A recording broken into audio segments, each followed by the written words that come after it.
speak the truth and also why we don't speak the truth. Because you can then misuse words like oppression. There has been no oppression for the white man in this country. You tell me which white men were dragged out of their homes. You tell me which one of them got dragged all the way across an ocean and told that you are going to go at work. We are going to steal your wives. We are going to rape your wives. That didn't happen. That is oppression. We didn't ask to be here. We're not the same migrants that y'all constantly come up against. We didn't run away from home. We were stolen. So yeah, we are going to sit here and be offended when you want to sit here and act like, and don't let it escape you that it is white men on this side of the aisle telling us, people of color on this side of the aisle, that y'all are the ones being oppressed, that y'all are the ones that are being harmed. Because you can.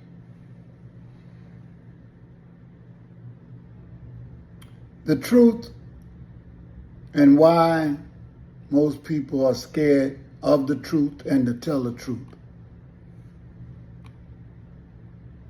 When Gaddafi grabbed the mic in Qatar, the Arab League wasn't ready for what came next. March 30th, 2009, at an Arab League summit in Qatar, Libya's Muammar Gaddafi erupted. Facing Saudi Arabia's King Abdullah, he thundered, "You were created by Britain, protected by America. The lie stands behind you, and the grave stands before you." Gasps followed. His mic was cut. Abdullah snapped back. Tensions soared. Egypt's Mubarak rushed to calm the storm. But Gaddafi wasn't done. He demanded answers for the murders of Patrice Lumumba and Martin Luther King Jr., pointing fingers at the West. A summit turned standoff. A microphone silenced, but the message echoed. Gaddafi was never afraid to burn political bridges in public. When Gaddafi grabbed the...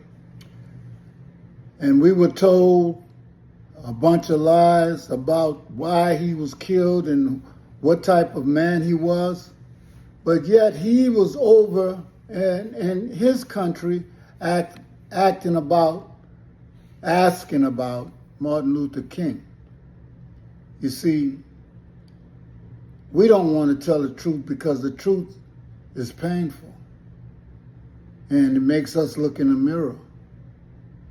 But even if you tell the truth or you don't, you're going to wind up the same. Now, this next thing I might have played for y'all before, but I really want you to listen to this because here is a European man talking to James Baldwin, who existed some time ago, but he left here because he's going to tell you why he left here. But he called it social terror. And most black folks know what that is. That's when the police stop you. That's when you get lynched. Let's look at why this man left America to go to France. And you have more in common with a white author than you have with someone who's against all literature. So why must we always concentrate on color or religion or this? There are other ways of connecting men. I'll tell you this. When I left this country in 1948, I left this country for one reason only, one reason. I didn't care where I went. I might have gone to Hong Kong, I might have gone to Timbuktu, I ended up in Paris, on the streets of Paris, with $40 in my pocket on the theory that nothing worse could happen to me there than it already happened to me here. You talk about making it as a writer by yourself. You have to be able then to turn up all the antenna for which you live, because once you turn your back on this society, you may die. You may die. And it's very hard to sit at a typewriter and concentrate on that if you're afraid of the world around you. The years I lived in Paris did one thing for me. They released me from that particular social terror, which was not the paranoia of my own mind, but a real social danger visible in the face of every cop, every boss, everybody. Everybody, no matter who, no matter what his attitude, is bigoted.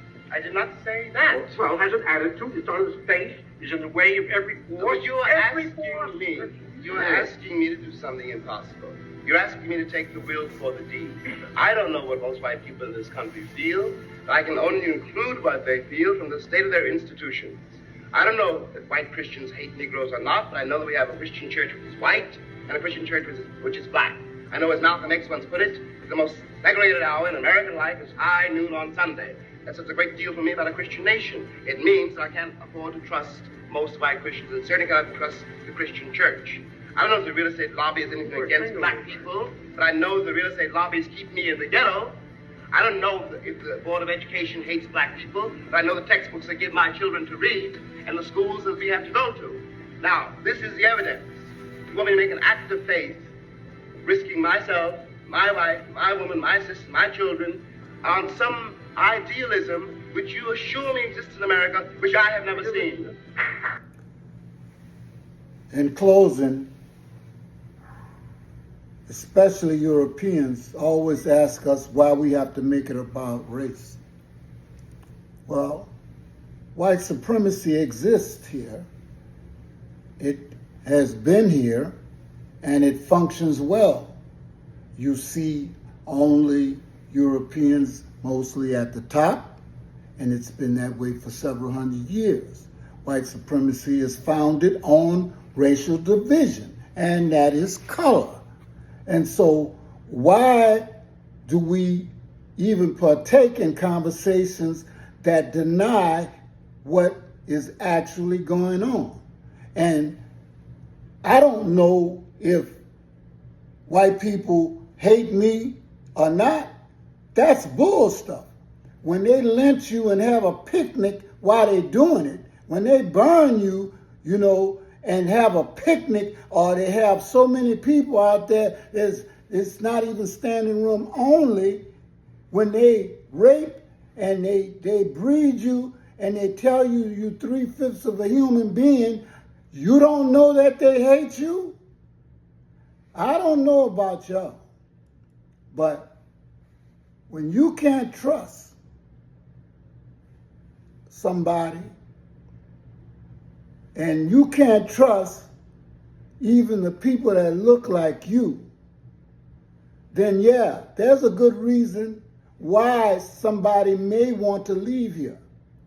But before you do, you need to understand, before anyone was here, we were all over the planet, all over this earth. Nobody wants to believe that, but they understand that 100,000 years ago there were nothing but Africans. So does that make the European African? Of course. But he will not accept that, except for when he goes over to Africa and steals their land. Then he will call himself a South African. He doesn't want to be affiliated with you or I at all. But the funny thing about all that is, you can steal, you can burn, you can loot, you can take DEI, museums, artifacts, and everything. But why don't you try eliminating the black DNA inside your body? And then we won't have this problem with white supremacy. I don't hate anybody, because you know what? Lugging around and carrying that weight of aggression and hatred does you more harm than anybody else. But we must face facts. We didn't come here with hatred in our heart. We were brought here, and we sailed here from another continent to be explorers and to settle. This is the truth. This country, this earth was one landmass at one time. People were able to go all around, but they didn't have anybody but Africans on it. Okay?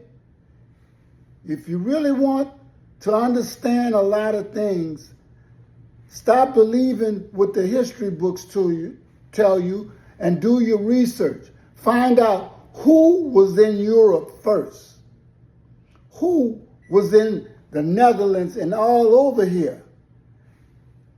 or simply you can just go to Mankind's Root.